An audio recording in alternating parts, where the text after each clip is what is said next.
अब हम जमुना जी सब गप करबे मैथिली के हमेशा कोनो न कोनो ग्रियर्सन भेटैत रहलखिन हेँ। ग्रियर्सन छलखिन एक बहुत बड़का लिंग्विस्टिक जे कि हाँ हाँ और जिनका 19th सेंचुरी के शुरुआत में मैथिली के लेल बहुत काज केलखिन ओ और उनका ततेक को लिखलखिन जे कि देश विदेश तक मैथिली के और ताहिके बाद बहुत सारा मैथिली किताब सब छपऽ लगलै। मतलब एगो कोनो बाहर के आदमी कहै छै तऽ अपना सबके लगे वाह सही में बढ़िया हेतै, अपना भले ही नहीं बढ़िया फैल है। तहिना अखनो आइयो के समय हमरा सबके ग्रियर्सन भेटल छथि और वो हमरा सबके सामने में छथि जमुना जी जे कि मैथिल नहीं छथि और मैथिली के लेल अतेक काज कऽ रहल छथिन।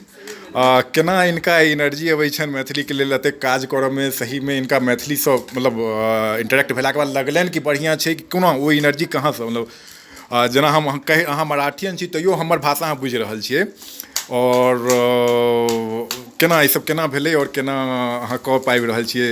अहाँ हिंदी में बाजि सकै छी, कोनो दिक्कत नहीं छै। जी मैं कहूँगी कि इसका क्रेडिट मैं पहले तो अपने माँ बाप को दूंगी, अपने पेरेंट्स को दूंगी। मेरी मातृभाषा मराठी है, लेकिन उन्होंने मेरे मन में बचपन से ही मेरी मातृभाषा के प्रति इतना प्यार जगाया है और मुझे इतनी सारी कविताएं सुनाई, गीत सुनाए, इतने सारे उपन्यास घर में हमेशा रहते थे।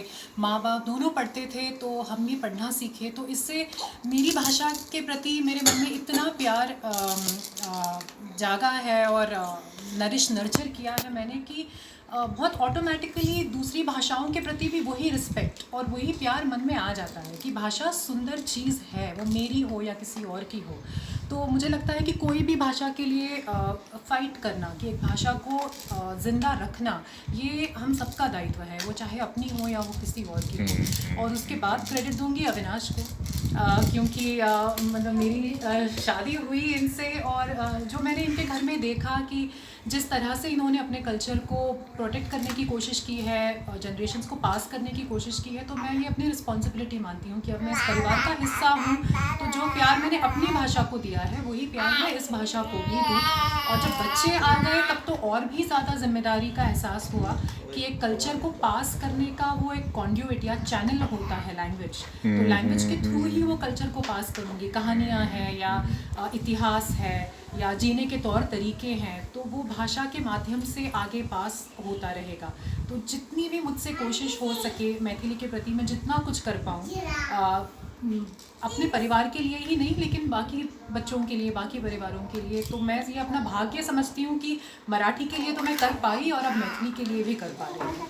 So for me it is a matter of great privilege. मैं अपने आप को बहुत लकी मानती हूँ। बहुत बहुत साधुवाद, बहुत बहुत साधुवाद। ये कहूँगी कि मुझे कभी कभी लगता है कि मराठी में जो मिठास नहीं है वो मैथिली में है।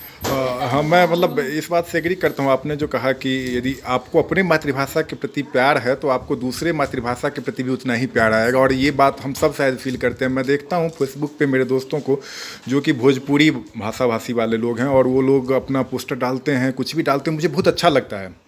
और ये शायद इसलिए क्योंकि मुझे मतलब मैथिली के प्रति भी उतना ही प्यार है। तो मुझे लगता है कि नहीं, सो कोई अपना अपना भाषा, अपने कल्चर, क्योंकि इंडिया में इतनी विविधता है, हमारे देश में इतनी विविधता है और उस विविधता को हम तभी मतलब जब हम सब प्रयास करेंगे तब उस विविधता को धीरे धीरे आगे हम लोग ले जा पाएंगे। और हर में कुछ ना कुछ अच्छा चीज़ है, तो यदि वो चीज़ ख़त्म हो जाएगा तो उसमें जो भी अच्छाई है वो भी ख़त्म हो जाएगी।